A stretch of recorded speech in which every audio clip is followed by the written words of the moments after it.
Oh, I'm excited about this question for so many reasons. Let me read it out. What do you think of the growing trend? Now that's speculative, but I'm seeing it too. But let's roll with it. But there's other trends that are opposing to that. Let me get into the question though. I'm getting excited. What do you think of the growing trend of hyper-emotional men who tend to get overwhelmed by uncertainty? I've been noticing this a lot in my circles, which consists mostly of Gen Z and young millennial creative types. Where are we going with this? So let me caveat something to the hyper-emotional men that may be watching this. No shame, no judgment. This is an important topic. It's an important topic for our society. It's an important topic for us as individuals, as men. It's an important topic for our women, for our children. It's an important topic for our sexuality, for our polarity. Because what I am seeing here is when women specifically are noticing this trend in men, there is a reluctance to move in, to lean in. There is a pulling away. The polarity is dimmed. That's an issue for attraction. Not always going to be the case. Completely realize I'm generalizing here. Stay with me. If we are hyper emotional, if humans are hyper emotional, we are stuck in the stories of those emotions. We are stuck in the pain of those emotions. We are unable to act with certainty, clarity, and direction. Values that the opposite sex finds endearing and attractive. If we are in our own uncertainty and we are stuck in our overwhelm because we are emotionally volatile, we are leaky in our emotions, we have no mastery over our internal self, then we make decisions that are often rash. We are maybe less risk averse. We start to pull back. Our whole environment changes. The way we act, believe, speak, the choices that we make. We become more fearful. That can be dangerous to us, to our life's path. Why could this be happening? Simply put, it's an absence of healthy masculine leadership. It's an absence of healthy fatherhood. It's an absence of fatherhood. And what's happened is, and there is, case in point, there are amazing, Warren Farrell, very interesting author. The Boy Crisis is a great book, but he has many, many books. Steve Biddulph as well. Sam Keen, Fire in the Belly. Really powerful books. Jack Donovan. This one here as well. Who's this? Yes, David Gilmour. Really important books on how masculinity is formed. And we have had this epidemic of the unavailable father, either emotionally unavailable, stably, like in a stable sense, and not emotionally stable, physically unavailable or violent or aberrant. And we've had these young boys being raised by women. Now, let me be super, super clear on something. That's not a bad thing. Women aren't responsible. It's not their fault. They're being in their feminine. They need to be. But what you've had women, single mothers, often because these fathers are, for whatever reason, so many different reasons. Intrapersonal reasons. They have their own distortions. They have their own mental issues, mental health. They have their own emotional issues. They have societal constraints. There's socioeconomic, collective issues, poverty, and so forth. But these are all reasons. They're not excuses. But for all of these reasons and so much more, their own undealt with trauma and their unwillingness to do that. Maybe it wasn't their fault, 100%, but it's their responsibility, and they haven't taken that. Like my father didn't take responsibility for working through and dealing with his traumas, and he passed that down, and I vow to be a generational pattern breaker. And that's what I'm doing. I have consciousness and awareness around that.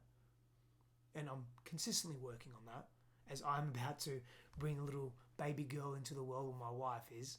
I'm not carrying her, of course. The gestation period in my wife, in her womb. I don't have a womb, clearly, but I'm contributing to that. So even more reason for me now to be deeply aware of that. I digress. But we've had these women that are doing their best, having to play the role of masculine energetic and feminine energetic, which is not easy to do. And sort of, we're not meant to do that. Yes, both energies reside within every human being.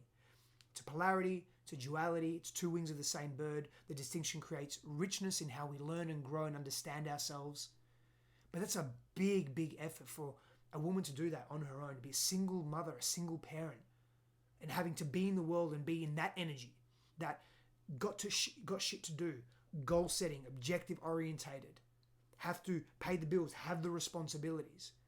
And this isn't saying that energetic is only reserved for men. Not at all. But when you're trying to do it all and manage children, but not just manage children, but nurture children, it's difficult to oscillate between those energies. Hence why it takes a village to raise a child. Not even just two people, a village. There's depth and wisdom in that saying. It takes a village, distribution of the energetic to hold the energy of that child. Not one person, not even two people, let alone one person. So we have these hyper-emotional men that don't know what to do. They don't want to disappoint mum. They don't want to disappoint mummy.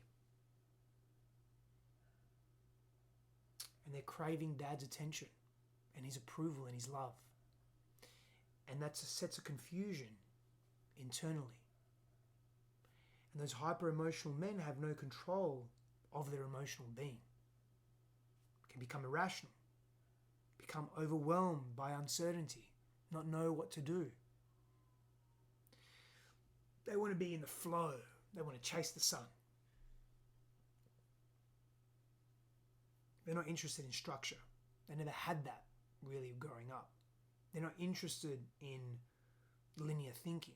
Not that there's anything wrong with not being interested in linear thinking, but there's a detachment from reality because they haven't dealt with their trauma. They haven't dealt with their pain. Maybe they haven't dealt with their ego. Maybe they haven't dealt with their sense of entitlement either. That's part of the issue too. When we're talking about Gen Z and millennials, talking about this culture of entitlement, this culture of quick as well. So if it doesn't happen, emotional distress, emotional imbalance. For me, it's an issue. And I'm a co-founder of a men's movement called Empowered Brotherhood, mpb.movement on Instagram. And part of our mission, so to speak, is to create that man that is harmonized. That man that can be in his strength and his power and his certainty, but also have an open heart.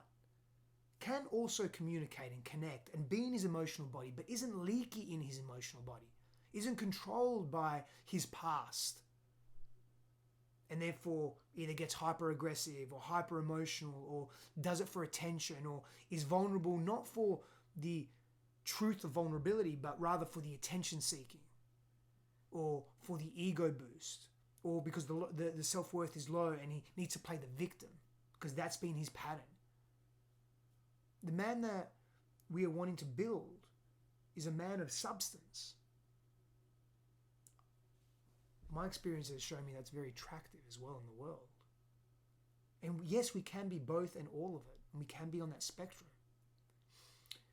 A man who deals with his emotions is a self-reliant man.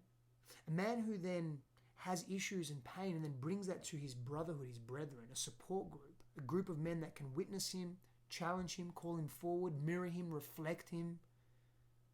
And then once he's processed that pain, then bring that to his family in a more cohesive, connected way. It doesn't mean he's not being vulnerable and real. It means that he's not just allowing his energy to go all over the world and vomit that shit out everywhere. This is a long conversation, but I'm curious to know what your thoughts are.